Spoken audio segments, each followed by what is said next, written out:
Hello, and welcome to the Recovered Republican, where we try to cut through all of the noise and get down to what really matters to everyday Hoosiers.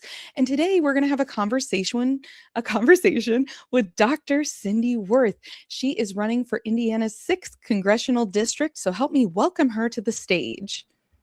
Thank you. Hello, how are you today? Good. Thank you. It's nice to be here. Awesome.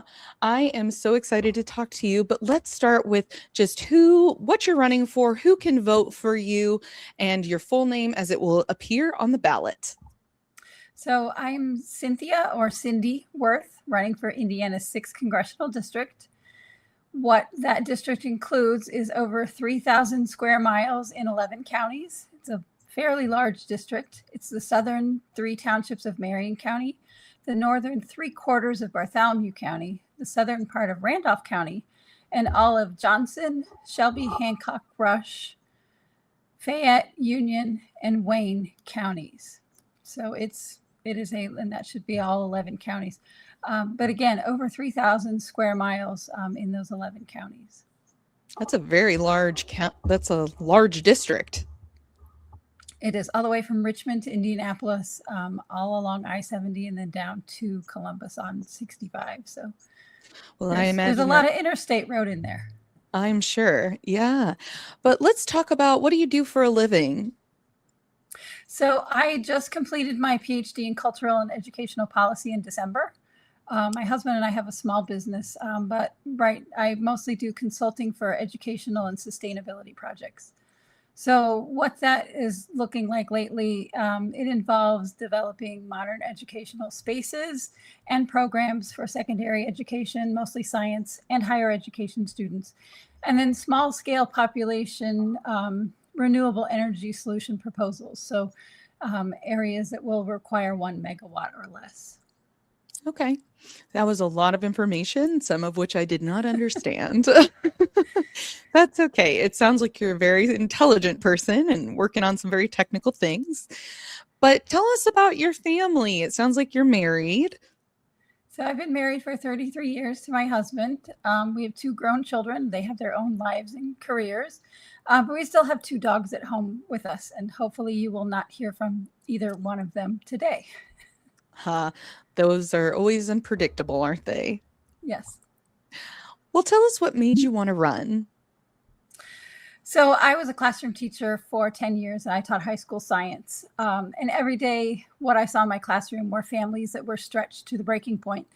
There were kids working jobs to help support their family. There were kids providing daycare because there was no affordable daycare available. This meant kids would miss school for these jobs and these caretaking roles. Everything from medical bills, low wages, rising rent, and even when I was in the classroom, inflation was still, a concern of many. I had students who would have their utilities shut off and would come in and not know what to do. These are high school students. I remember one time a student said, "We're going to lose everything in our refrigerator. We just went to the store. Our power got turned off, so we arranged, coolers and people coming to show up to help them, navigate getting the power turned back on, safeguarding their food, putting it in, personal freezers and refrigerators." Those are the kinds of struggles that I think most Hoosiers and most people in the 6th district see in every corner of our district, from Indianapolis to Richmond, the rural areas in between. And we can and we must do better. So I ended up as a fellow working on Capitol Hill. And what I saw when I was there was a way that I could represent Hoosiers and make the changes to the policies that would help improve people's lives. And I'm running because I can use my experiences in my classroom and the experiences I've had on Capitol Hill directly for working families here in Indiana. Yeah. Well, I would also say that teachers generally learn to not take a lot of BS. Would you agree? That's absolutely 100% correct. And I think we do need people who will stand up to what's going on right now, hold every elected representative, colleague responsible for the decisions that they're making, and really put pressure on them to make decisions that help people and don't just add to their own political gain or their own political score, because it's really, our representative government is about people. Yeah, and we need normal, everyday people, and you don't have to be a lawyer to be in politics. Right. So let's talk about your priorities. Let's say you win. What is your number one priority, do you think? Right now, healthcare. It is the number one piece where if we're not healthy, what else do we have? I mean, there are so many, we need jobs, we need to safeguard public education, we need better prescription prices, we need fair wages, the list is endless, but I think we really need right now, especially with what we've seen with the premiums of the Affordable Care Act rising, we've got to tackle healthcare. Absolutely.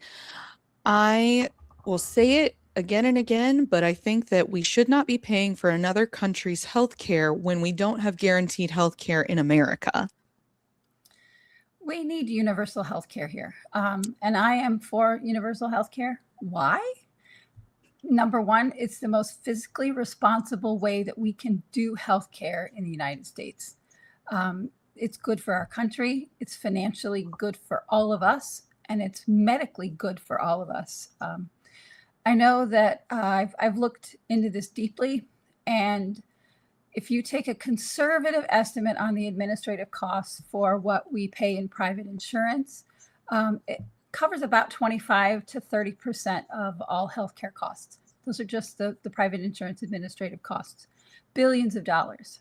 If we took private and people working in private healthcare insurance and transferred them and shifted them to work in universal healthcare for all of us, costs would drop to less than 2% of all healthcare costs. This would save us almost immediately $400 billion, I think, without any job loss, no net job losses. So people would still be employed. So all of the critiques and things that people fling out and say, well, you can't because of this and you can't because of this, it's all been addressed. It is possible. We have a roadmap, we have a plan, and we just need people to stand up and say, this is what we need as a country to make sure we're all healthy, and actually we'll all financially benefit from it as well. So it sounds like we can't afford not to go to universal health care when you put it like that. And I think that's exactly it. And when we look at how far the premiums have risen, and again, these are through commercial insurance companies, who's winning? We're not. We're not at all. Our doctors and nurses who are trying to keep us healthy are not winning. They don't have enough time to spend with patients. If we go to a universal healthcare, they get time back with patients. Like 15 to 20% of their time is spent on this paperwork, also the administrative work. And so that's time they can spend with patients with us. Gone are copays and deductibles. No more standing in line at the pharmacy and having to go back and say, oh, you have to rebill this because I have a coupon because I can't pay $1,800. And which one of the coupons is going to be the best? Pharmacists will win. So it really, and if you've been to the pharmacy and you've had to use a coupon and you've had to stand there for 45 minutes while they rebill things, if you're sick, it's difficult. And so for some people, it's nearly impossible. And I've been reading lately online since January, a lot of people weren't informed that their copays were going to change, especially people on Medicare, Medicaid, and other people on regular insurance. And so they're getting to the pharmacy to fill their January prescriptions, and they're getting these sticker shocks of, where it was $35 before, and now it's $900. And I keep reading about these on the internet. And again, I was in the pharmacy and using a coupon. And, there were other people there. There was one lady in tears. This is not how we take care of our country. This is not how we take care of each other. We've lost the plot on what really we need for each other, and that's to take care of each other. And that's what universal health care does. I agree. I am all for universal health care. I think it would save the country a lot of money. Yes, at first it would be a cost because there's been a lot of people who have been without health care for so long that, yeah, of course, when they get health care, they are going to go use it. And that's okay. That's what it's there for. Right. But it is it's not something that just affects people who are older. I have been a person who has been sickly almost my entire life. I had a seizure disorder when I was in middle school, and I had it and didn't grow out of it till I was about 25. Those medications on insurance are absolutely crazy expensive without insurance. And it wasn't like I could go without a seizure medication. But so yeah, I've been there, and I was a teenager in the pharmacy doing that even, and now I'm 37 and it's just gotten worse. And it's not just me, and it's not just people who look sick. It's a lot of people. A lot of people are on medications in this country because we have not focused on our health and making sure that the general population is healthy in any way, shape, or form. Yeah. And it, when you think about people who do have medication and the choices that people are being forced to make right now, we saw a young man die because he chose not to refill his inhaler because he couldn't afford it. And I can't remember what state that was in. We're seeing these choices being made daily by our population, and it's just it's like I said, we've lost the plot. The plot is that we take care of each other, and this is how we can do that. The plot isn't what company can run away with the most billions of dollars in the shortest amount of time. That's not what healthcare is about. Right. Well, speaking of taking care of each other, let's talk about veterans, because that's a big talking point in general, especially on the right. So, do you think we're taking care of our veterans right now? My dad and my brother are both veterans. So I've been to the VA with my dad, and I will say I remember what it was like when veterans came home from Vietnam, and I saw what happened and is still happening with our veterans who have come home from Iraq and Afghanistan. And veteran lives are not a line item on a budget that needs to be managed for efficiency or cost effectiveness. Veterans are human beings who have put their lives on the line for all of us, and it is our duty to take care of them. We owe them.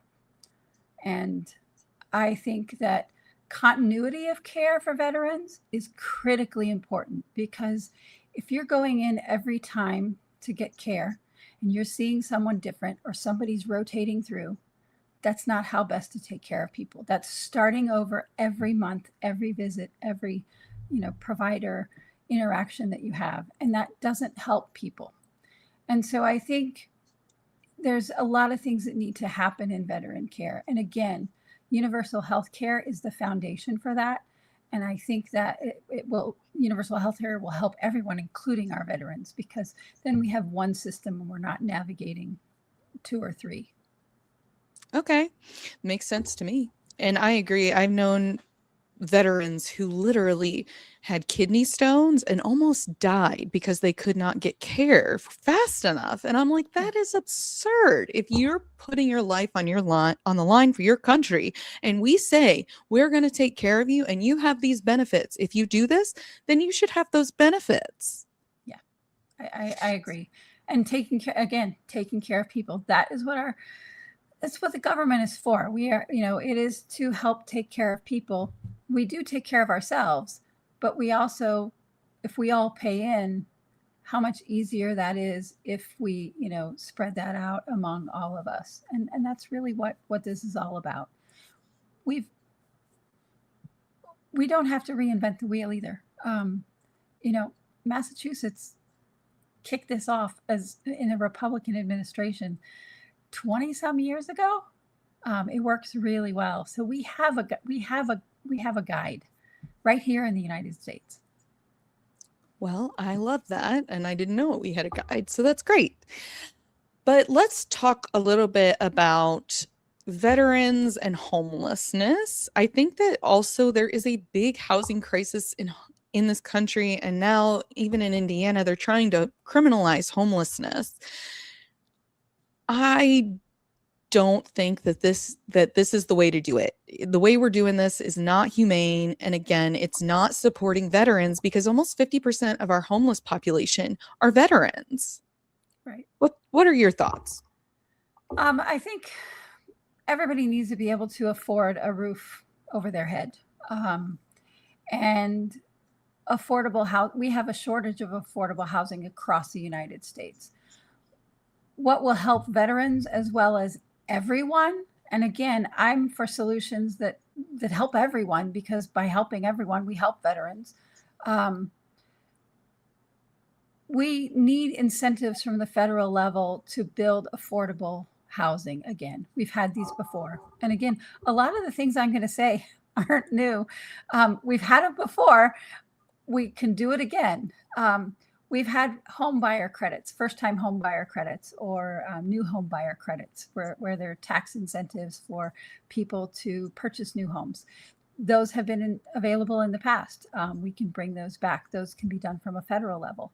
They can also be administered through the state level. So there are a lot of solutions that we can make for this, in addition to providing programs from the federal level for veterans for housing specifically. That's another avenue that we can work through that. But the housing crisis is nationwide. It cuts across all demographics. It cuts across age. It cuts across the lower rungs of socioeconomic. Middle class people who are working can't find affordable homes and are living in cars and showering at gyms and going into their jobs. So the housing crisis is widespread, and I am aware, and I do know that veterans are the number one population that struggles with housing. But I think also giving them autonomy of the solutions that work best for them is critically important. And I think too many times people want to have solutions that are top down and say, this is what you're going to do and here's where you're going to go. And I think we really need to focus on working toward giving people who are experiencing whatever the situation is a voice in their own solutions. And I think too many times we forget that. Yeah. So there's been some activity in the comments that I've been trying to take care of.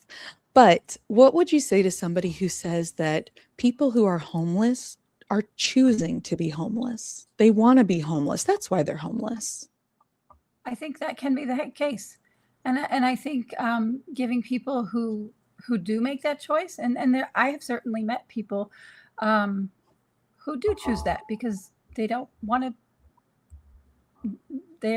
it's just their choice. It's how they decide they want to live. And I think that should be a valid choice for people. I think also, though, we need to be able to have resources available for people if they decide that's no longer their choice.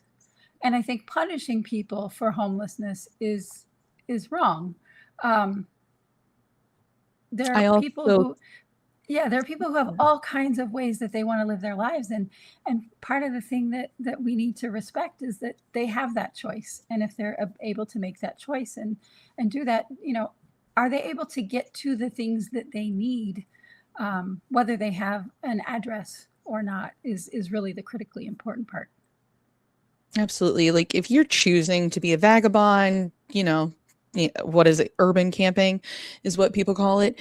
That's fine. If you want to do that, and that's fine because you want to decrease your eco footprint or whatever the case may be, that is fine. But there are also a lot of people not choosing it, and they are homeless because they have mental health struggles and they aren't getting treatment. And again, that kind of goes back into the universal health care. I think that a big way to help with the homeless population is to do universal health care. It is because those wraparound services, again, what's important with people who are not housed at whatever point in time is that they have access to services and resources that they need. And that's that critical part, whether it's mental health, whether it's physical, medical health, whether it's jobs, whether it's career, whether it's, whatever it is that they need resources for and access to, that's what we really need to provide them. And I think um, then I think that's really what our position is, that we need to be focusing on. And I do think there are a lot of situations where organizations come in and tell people where they should be and what they should be doing. And I don't think anybody really likes to live like that. You want to provide options, it sounds like. Yes. That's And give that's people agency. Without agency, what do we have? Yeah. Well, let's talk about more agency and maybe call it autonomy. Do you think that we need to codify something similar to Roe in this country? Absolutely. 100%. I think people should be in charge of their own healthcare decisions, making decisions about their own bodies. And in conjunction with licensed physicians who have a duty of care to safeguard people, I think that's what the spaces where those decisions need to be made, and not in the legislative arena, and not with a legislator sitting in that exam room. I think that makes logical sense to me. And I don't have any questions about that, to be honest. And so I would love to pivot a little bit. And I would like to hear your thoughts on immigration policy in this country. Do you like it? What would you like to see changed or totally reconstructed? So, if you remember back to the summer of 2024, we had a really good, thorough, comprehensive, bipartisan supported bill ready to pass both the House and the Senate in the United States Congress. Um, what was included in that was training for Customs and Border Patrol. There was a lot included in that. It allowed for criminals to be prioritized for removal. But that bill was tanked solely for election reasons. And it was tanked toward the end of the summer in 2024. And then Congress recessed. And that was purely 100%, admittedly by Republicans, tanked for the election. I think ICE, as it functions now, snatching people off the street, ignoring or abandoning any sort or form of due process, or innocent until proven guilty, any of those rights that we have in our Constitution. They're currently terrorizing, kidnapping, and killing our own citizens on our streets. That needs to stop today. ICE needs to be abolished as it stands today. There's no place for that in our civil society that is ruled by a constitution with our First Amendment, our Fourth Amendment, and our just it just seems ridiculous to me that we even have to have this conversation, because it is what our country was founded on, and these amendments are being totally disregarded, and I think it's time that really is taken seriously enough by people that we have elected, who are in Congress right now, that they stand up for these rights. Absolutely. I know that I have been encouraging people to call Todd Young. If you have not called Todd Young and asked him to defund ICE, please do so, even if you have to leave a message. That's fine. But we think that he is more likely to switch his vote than Jim Banks is. And I think that's valid. So it is absurd that people who every school event that has happened has said it is not the guns, it's the people, except in the specific instance of Alex Preddy, where now it's, well, he should have known better. Well, it cannot be both. Either it's protect the Second Amendment, or you should have known better not to bring a gun around ICE agents. It cannot be both. I think right now that the narrative is convenient for whatever needs to be pushed to repress our First and Second and Fourth Amendments. That's what seems to be happening. I grew up in a family of hunters. Gun safety was critical. In fact, the NRA was the leader in gun safety, and right now gun safety is lacking. The instance that you're talking about isn't about gun safety, but because everything was done appropriately according to our Constitution, our laws, everything. So I think that is just a shifted narrative to defend actions that were unconstitutional by our ICE agents. 90% of Americans support smarter, safer gun laws, common sense gun laws. These are universal background checks, red flag laws, expansions that remove those exemptions from people who are domestic abusers, people who are at risk for gun violence. It closes those loopholes for gun shows, which Indiana leads. I think we may even lead Texas in gun shows. And it closes that loophole for private sales. It helps those the trafficking that goes on between states with stricter gun laws and states like Indiana, where we essentially have none, which our own police officers even fought against when it was passed in our state legislature. But federally, we need to strengthen these gun trafficking penalties and reinstate the assault weapons ban. Like I said, I grew up in a family of hunters. You don't need an assault weapon to hunt. This keeps hunting rifles untouched. And high-capacity magazines really don't have any place on our streets or in our society. In fact, the U.S. military keeps them locked up. So, when we look at who has the guns, where are they used, what are they used for, and they're following different gun safety policies than they're expecting the general public to follow, I think we need to take a closer look at that. And I am not for taking everybody's guns away, but I think we really need to be smart about it. I was a classroom teacher. I have shepherded kids through those drills. In fact, when I started teaching high school, and the kids I had been through those drills for 9 years before they got to me. And I was a first-year teacher going through these, and kids had 9 years experience over the adult in the room at doing these it's now run, hide, fight.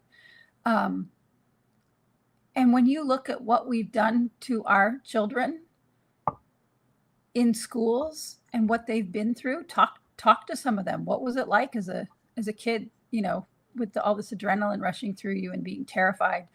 And if you did happen to be in a school like mine was, because we were next to a bank that was locked down because of something happening at the bank, and you don't know what it is, it's terrifying. And there's just no other word for it. So I think we're doing our students, our young people, a great disservice, and subjecting them to a lot of things that could be avoided. Not totally avoided, I mean, obviously, but I think the whole culture around that is problematic. And gun safety and smarter gun laws are really the critical part. There's when one of the school shootings happened, one of my last years I was teaching, I had seniors. So I had freshmen and seniors. So my senior class, we were talking about this because these students were just absolutely distraught. And so we talked about it. And I asked how many people had guns in their home. Every hand but one went up. And I asked how many of them had ever been through a gun safety class or been trained in gun safety. And one student out of that entire class, out of all those students that had guns in their house, one student had a dad who was in the military who actually taught them gun safety. Which is wild, because I went through gun safety because we had guns in one of my homes. My parents are divorced, and that was something that we learned. We went to Eagle Creek when the police officers used to run it, and you could go there and pay, and they do safety instruction. And I think it's very important, because even just basics, like with a handgun, you can tear up your hand if you don't know what you're doing. You can hurt yourself very easily in ways that you don't think of. Yeah. So it just seems silly and irresponsible to keep our gun laws so lax.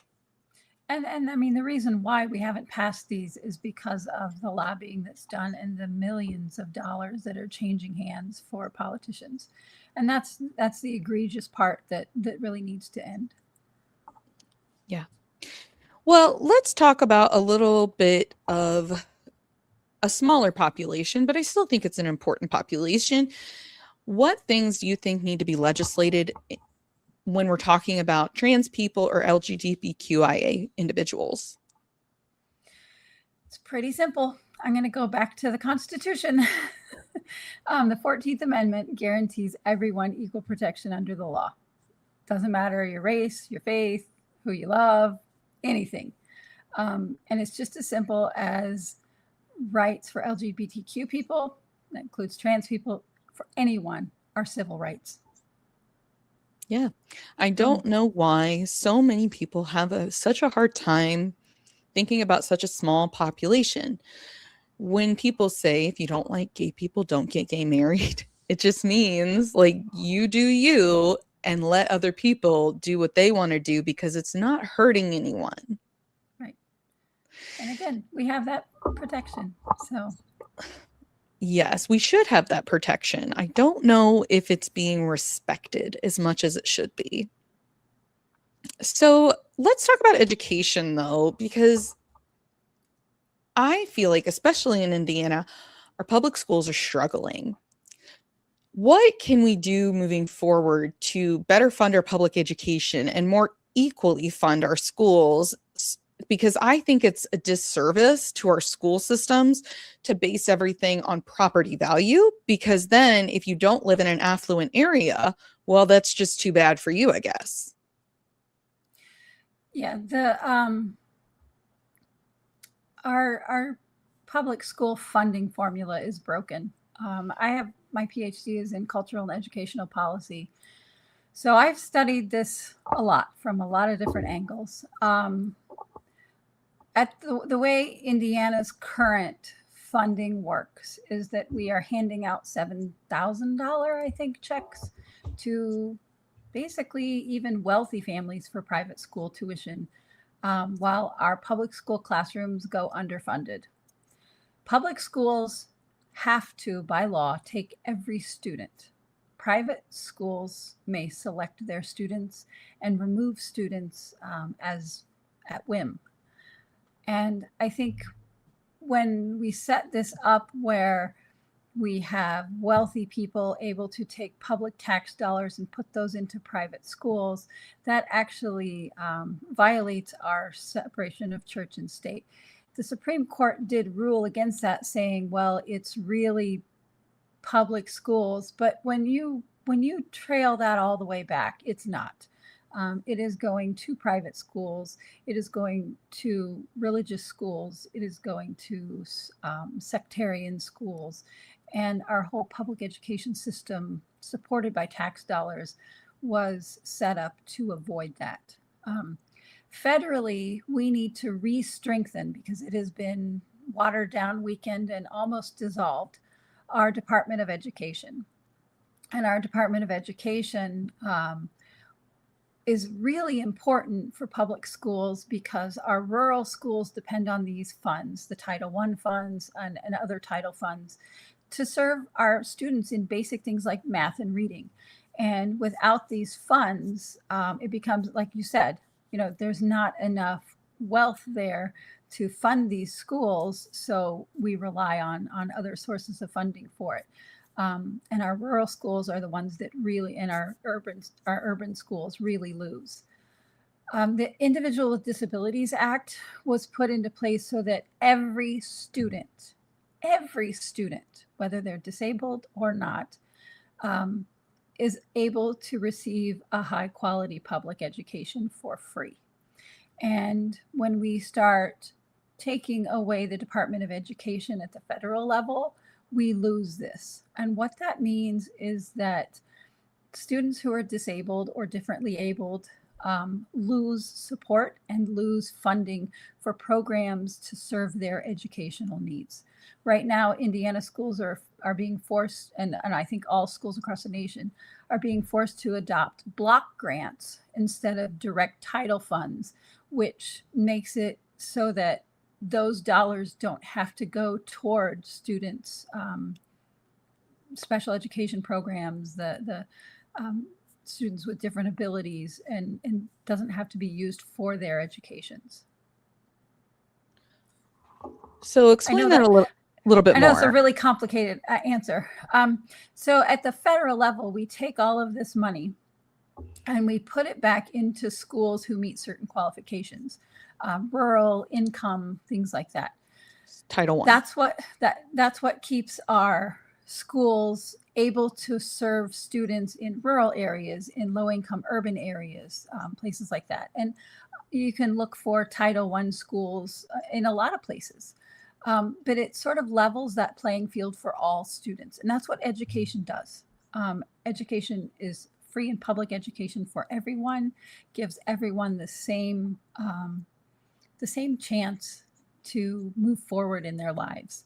And the Individual with Disabilities Act, those are our kids with IEPs and 504s. Those are kids with medical problems. Those are kids with diabetes.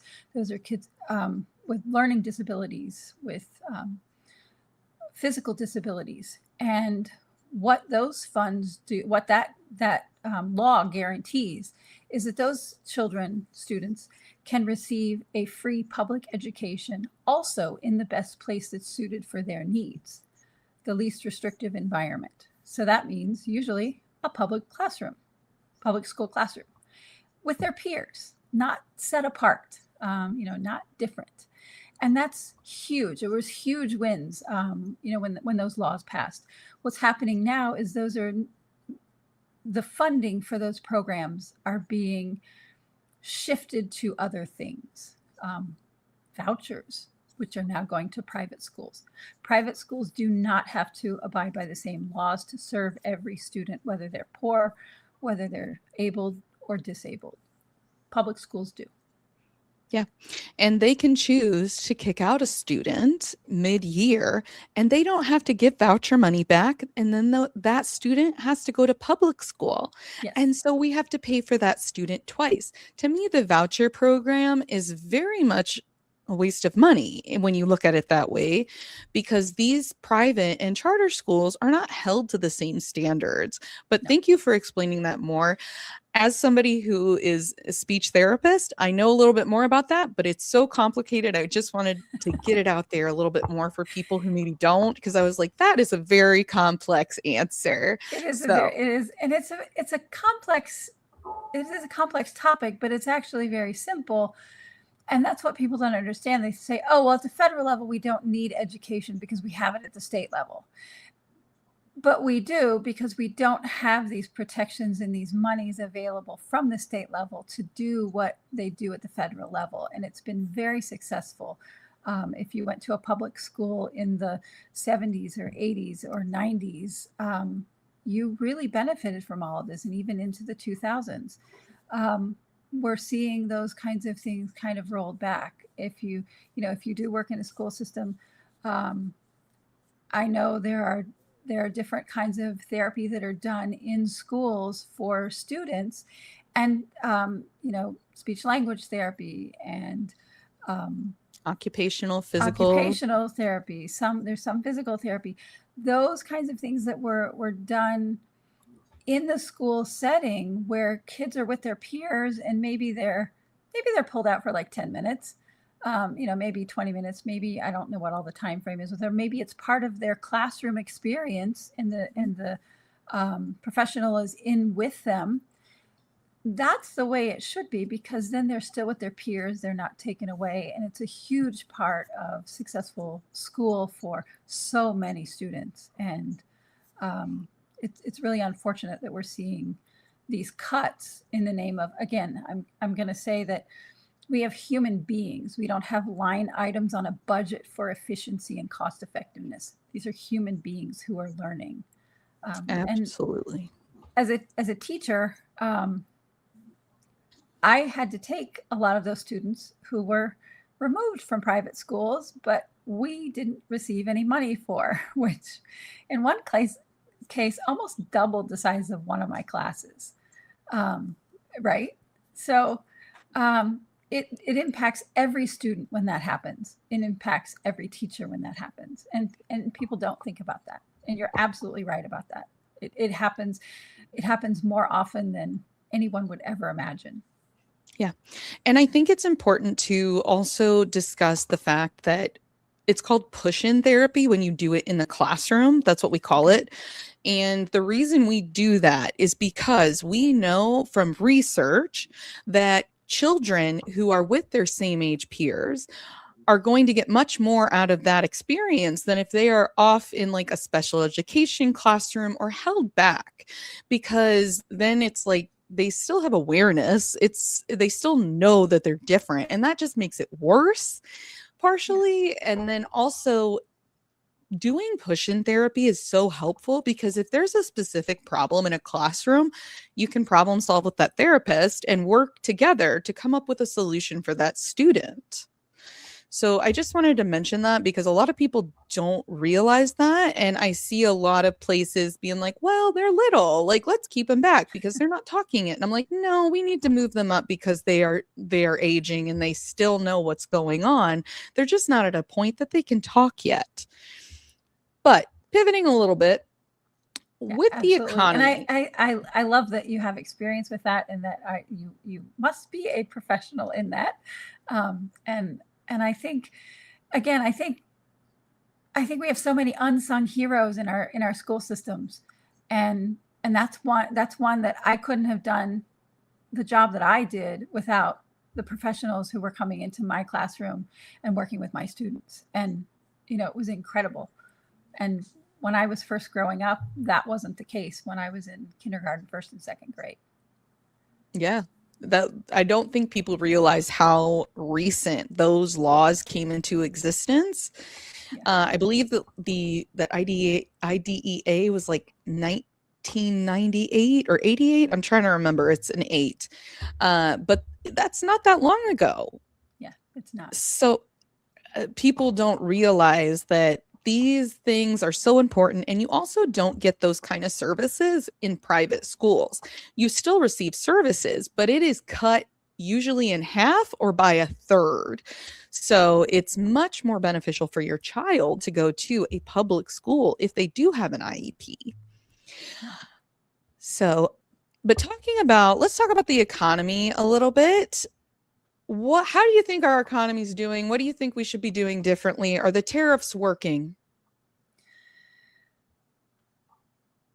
I don't think the tariffs are working because I am not sure the current people who are pushing the tariffs out really truly understand who's paying the tariffs. Because we, the American people, are paying these tariffs. We're also seeing that certain countries are refusing to trade with us at all. It's really not doing any of us a service. And I think it's a form of economic Manipulation? manipulation, yeah, something like that. That really is not the way the U.S. generally runs international trade policy.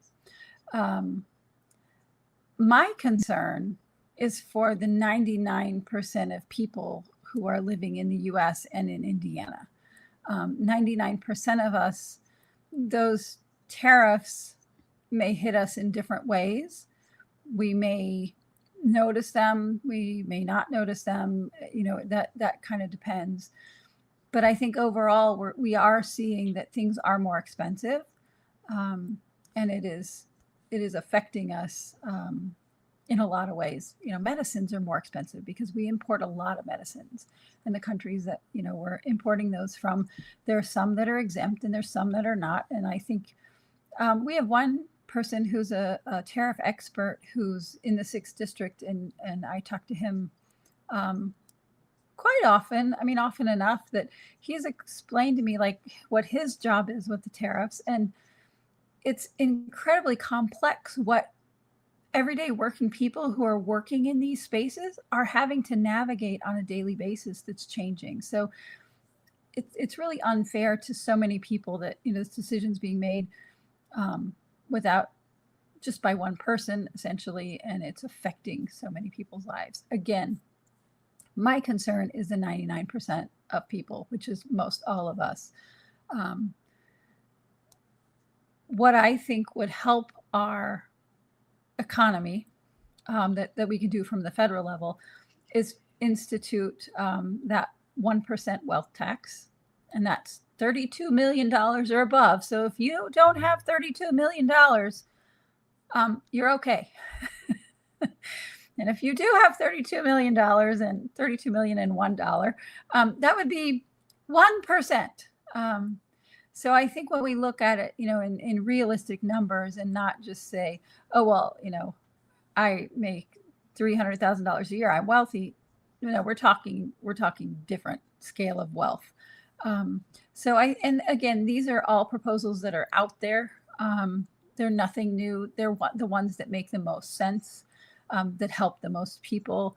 And, you know, if you have billions and billions of dollars, of course, the percentage would probably go up to be able to really put money to good use to help the 99% of the people in our country. I think we really need to reclassify how we do corporate taxes at the level that we have people hiding offshore to shield themselves from those taxes. I'm not talking about, you know, mom on Main Street who has a children's clothing store. I'm not talking about somebody who has 5 employees. I'm not talking about, you know, I'm talking about large, you know, multi-million, billion-dollar corporation. Amazon, Google, Microsoft. Those kinds of taxes, right. They do need to pay their fair share, because mom on Main Street with a clothing store, she's paying them. I guarantee you, she's paying them. She's paying way more than these big multinational companies are paying. I'm not talking about the auto mechanic that runs his own shop. I'm not talking about any of those, you know, true small businesses that are under, you know, under 25 people. I'm talking about big business. Well, even like bigger small businesses, even if they had 100 people, I don't think you'd be talking about those companies. Yeah, usually not. Yeah. So yeah, maybe it's a tech company or something. I don't know. I mean, I'm sure there's probably a few, and yeah, there's going to be a few that whatever. But I think overall, we really need to be smart about, you know, how we're doing this. And I think we can. And so part of that is redefining what those terms mean. And again, this is all set out. You know, it's not rocket science policy. It's been put out there before. It's been put in bills before. We just need to stand up for it, fight for it, and see, you know, can we put people's lives back where people have breathing room? CEO pay right now, a lot of it is just out of hand.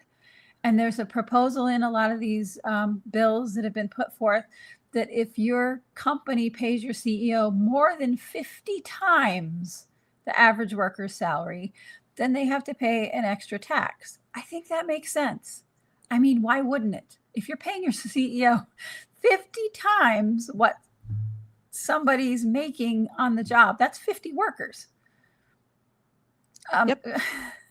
Yeah. And I mean, it's way worse than that. I saw some statistics that a lot of CEO pay is actually like 900% higher than their average worker, at least for Amazon. And we're not talking Jeff Bezos. We're talking about a different CEO at Amazon makes 900% more than the average worker at Amazon. That's unacceptable. And so when we look at universal health care and affordable childcare and paid family leave and things like that, this is how we fund those things. We don't fund it off the backs of working people. Working people will still pay their taxes, their share. Actually, under a lot of these programs, working people's taxes will go down. And if you make under 50,000, I think, or 60,000, then it'll go way down, because working people making that level of money are the ones right now who are funding everything. And it's backwards. It's just backwards. It's And regressive. yeah, and I think we really need to pay close attention to this because we cannot keep putting our country on the backs of everyday working people to the point that they are breaking. I think that we are broken. People are so individualistic and can be so hateful. I think we're there. And I think in order to get away from that, we have to start by working on wealth inequality. I do too. And community. And I think once people have breathing room, I think we're seeing community start to come together. And I think building those community and making those community connections stronger, I think that's how we get there to be able to get rid of the wealth inequality and build wealth equality among all, and build, universal health care so we're all taken care of. And I think, so I'm a biologist, and I look at systems and webs of organisms and interrelatedness, and this is exactly the same, because you can't you can't focus on one area without another area, lagging behind. And I think that's the point that we're at, and it's not sustainable. And I think we're seeing that. Absolutely. Let's talk a little bit quickly about data centers. It's a big topic in Indiana that Hoosiers care about, because the way that Indiana is letting these data centers come in is causing utilities to skyrocket around Indiana. So do we need some federal guidelines to protect people in general from these data centers? Well, right now, I don't know if you know, but utilities in Indiana have gone up over 20% in 5 years. That's an enormous increase, and people are not able to afford it. I think there's a lot of things that we can address around the data center talk. Utilities is one of them. Speaking on data centers and utilities, I think if we push the expansion of our previous Infrastructure Act that was pretty successful until it started being, rolled back, that will help us move toward more local renewable energy. It gave us efficiency rebates. It gave us, insulation rebates, heat pump rebates. It gave us ways that people could save money on energy by making their homes or where they live, or properties that they have for renters, more efficient. I think our state, and I'm not sure how at the federal level, if I don't think you can do this at the federal level, but we need rate caps on our utilities, at least at the state level. But at the federal level, we can do those assistance programs for low-income people for energy. I know that there's a lot of talk about how they're going to provide energy for data centers. And in 2 of the county meetings I was at the week before last, they talked about how there's plenty of energy and no one needs to worry. And, they don't have to worry about energy. There's plenty of electricity for all of this. And, they'll be testing the generators, but, don't worry about it. It'll be fine. And then we had the winter storm, and both of those counties said, hey, y'all in these rural areas, hold back on your electricity use. Don't turn your thermostats up real high, because we're afraid we're going to have a brownout. Yeah, because Indiana consumes more energy currently than it produces. So that makes sense. Right. So we're not getting the whole truth from our state government and our legislators on these data centers. And they're putting a lot of things off and saying, well, this will be in the proposal, and we're not really seeing a lot of that data up front. We're not seeing minutes from city or county meetings be put out in a timely manner. There's a lot of non-disclosure agreements that are hiding a lot of details or a lot of work that's being done. There are over 70 proposals in Indiana currently. I think there have been 5 that have been withdrawn, and I think there are somewhere between 7 and 10 that are done, but in the process of being built or have been built. I think those are close to the numbers. But the companies that are pushing these are billion-dollar companies, and we're giving them 50-year tax breaks. We need the 50-year tax breaks, and the companies need to be paying the 50 years of taxes, because that's the state we're in right now, is that we're asking working people to supplement, again, these billion-dollar companies on their backs of their hard work, and let these companies walk in scot-free and say, well, it's for the shareholders. Well, we're stakeholders in our communities, and we're the stakeholders that are going to be paying for this. And I think lower quality of life for us, whether it's financial or environmental or more pollution, footing the bill for this is just irresponsible for our state government to push onto us while they walk away with profits.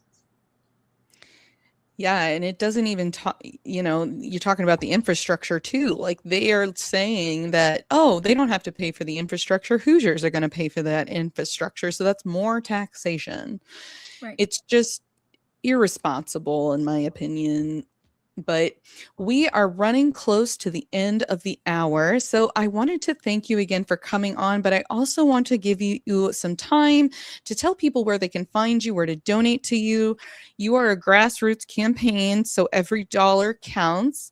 So do not be afraid to just give $5, a few dollars here, a cup of coffee, whatever you have available. She will take it gladly, but tell them where they can find you, Cinde. So we are at WIRTH4congress.com, and you'll find a donation link there. And yes, if you are able, give $1, give $5, give $1 monthly or $5 monthly. We have a lot of people doing that. That actually helps our campaign to be able to do the things that we need to do, be able to get the word out more. We are grassroots. I don't take big PAC money. I'm an ordinary Hoosier who's worked hard to be able to serve Hoosiers. Jefferson Shreve is a 1%er, and I live our values while Jefferson Shreve buys his elections. I don't have 590 or 620 million, whatever he has. So I'm not a billionaire making money from stock and insider trading. Sorry. I am a teacher and a scientist fighting for affordable healthcare, affordable housing, affordable childcare, paid family leave, and strong public schools. So if that resonates with you, send us a few bucks and let us know, because every dollar that we get from a different person shows how much more support we have, and it's growing every day. Absolutely. Well, thank you again for joining me. I am looking forward to see how it turns out for you and what you do in the future. Well, thank you so much. You're welcome. And everybody have a good, safe weekend and try to stay warm.